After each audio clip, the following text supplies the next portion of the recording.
नमस्कार दर्शक मित्रों, आप देख रहे हैं स्टार मैगजीन न्यूज। मैं अशोक राजपूत। एनसीजेड-आईएफ कार्यकारिणी के दूसरे दिन जोनल महिला कन्वीनर गीता शांत ने सभा को संबोधित करते हुए बहुत ही कम अंतराल में इतना शानदार जोनल कार्यकारिणी बैठक आयोजित करने के लिए बधाई और धन्यवाद दिया। उन्होंने आगे कहा कि ऑटोमेशन का जो दौर पिछले 25-30 साल पहले से शुरू हुआ वह आज पेपरलेस ऑफिस से लेकर आज तो कर्मचारी रहित ऑफिस का संचालन शुरू होने जा रहा है। इसका एक उदाहरण गुजरात के बैंक ऑफ बड़ौदा के एक पायलट प्रोजेक्ट से शुरू हो चुका है, जिसमें मशीनों द्वारा बैंकिंग के कार्य संचालित हो रहा है। अगर हर काम मशीनों के द्वारा हो जाएगा तो कार्यकाल में जाएगा कौन, कार्यकाल में काम कौन करेगा, ये सोचने की बात है। आज की सरकार ऐसी व्यवस्था लाने जा रही है कि आगे से नौकरी और रोजगार देने की नौबत ही ना आए। Central zone insurance employees federation का जो महिला प्रकोष्ठ है, उत्तर प्रदेश और उत्तराखंड के बीमा कर्मचारी हैं, एलआईसी के कर्मचारी हैं, जिसमें उसकी महिलाओं का संगठन। यहाँ पर जो हमारी कार्यकारिणी समिति है दोनों प्रदेशों की, उसकी यहाँ पर एक बैठक हो रही है और इस बैठक में हम लोग जो सबसे ज़्यादा चिंतन और मनन कर रहे हैं कि कैसे हमें एलआईसी की रक्षा करनी है और जिस तरीके से सरकार एलआईसी के प्राइवेटाइजेशन की तरफ आगे बढ़ना चाहती है उसे कैसे रोकना है। क्योंकि एलआईसी का मतलब केवल एलआईसी कर्मचारियों की नौकरी का सवाल नहीं है, बल्कि इस पूरे देश के निर्माण और संचालन का सवाल है। इस जो पंचवर्षीय योजना अभी हुई है, इसमें लगभग 28 लाख करोड़ रुपए का निवेश एलआईसी ने अकेले दिया। अब तक जितनी पंचवर्षीय योजनाएं हुई हैं, इनमें लगभग 55 लाख करोड़ रुपए का सहयोग एलआईसी के द्वारा दिया गया है।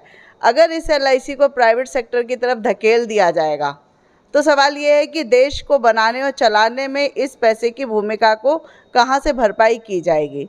तो एलआईसी जो है वो केवल बीमा कर्मचारियों की संस्था नहीं है, वो हमारी नौकरी का सवाल नहीं है, बल्कि आप भी जिस सड़क से आई हो, इसके अगर 4 कदम आपने चले होंगे तो एक कदम वो एलआईसी की वजह से बनी हुई सड़क है। नहरों में जितना पानी है, 4 बूंदों में से 1 बूंद एलआईसी की वजह से है। आप पुल चढ़ते हो तो 4 पुलों में से 1 पुल एलआईसी की वजह से है। यानी कि इस पूरे देश की 1/4 संपूर्ण व्यवस्था को एलआईसी संभालती है। तो अगर इसका प्राइवेटाइजेशन की तरफ जाएगा, आप किसी भी प्राइवेट सेक्टर से, कितना भी बड़ा प्राइवेट सेक्टर हो, उसके देश के निर्माण में क्या भूमिका है, वो अपना मुनाफा बनाते हैं बस। देखिए ऐसा है ना, ये जनता पब्लिक सेक्टर है ना, पब्लिक का सेक्टर है ये, तो हम पब्लिक के बीच में अपने अभियान को जगह जगह ले जा रहे हैं और उन्हीं के साथ मिलकर इस देश केवल निजीकरण की बात नहीं है, इस देश को ही तब बचाया जा पाएगा जब हम इस निजीकरण के खिलाफ अपने संघर्ष को मुकम्मल कर पाएंगे, सफल कर पाएंगे। क्योंकि निजीकरण आपको मतलब जनता को जीने लायक छोड़ेगा ही नहीं। आप हर अस्पताल में, हर स्कूल में, बैंक में, बीमा में एक साधारण आदमी पैर रखने की स्थिति में नहीं बचेगा। तो धीरे धीरे लोग समझ भी रहे हैं, ऐसा नहीं है, आज भी लोग समझ रहे हैं। आपने अभी देखा कि सेना के अंदर जिस तरीके से प्राइवेटाइजेशन हुआ और वो ठेके की व्यवस्था लागू करने की कोशिश की गई, कितना आक्रोश देश में आया। ये WC मीटिंग हो रही है नॉर्थ सेंट्रल जोन, जो हमारी ट्रेड यूनियन है उत्तर प्रदेश उत्तराखंड, वहाँ के अध्यक्ष, महामंत्री और डेलीगेट लगभग 80 से 100 के बीच में लोग आए हुए हैं। और जो आज एलआईसी के निजीकरण ही नहीं, IPO ही नहीं, देश में जो बेरोजगारी बढ़ते जा रहे हैं और शिक्षा स्वास्थ्य दिनों दिन महंगे होते जा रहे हैं, उसके लिए भी हम लोग चिंतित है। चिंतन शिविर चल रहा है, कुछ न कुछ निर्णय लेंगे आगामी दिनों में। जो संगठित रूप से जो लोकतंत्र के अधिकार के तहत जो आंदोलन होते हैं, चाहे हस्ताक्षर अभियान चलाना, राष्ट्रपति को ज्ञापन देना और जनताओं को जगाना, पर्चे वितरण करना, अंत में हड़ताल, ये सब करेंगे हम लोग। असल में हम विरोध को जनता तक ले जा रहे हैं, लेकिन जनता में कुछ ऐसा कुछ भ्रम फैला हुआ, सरकार को फिर से फिर वोट दे रहे हैं।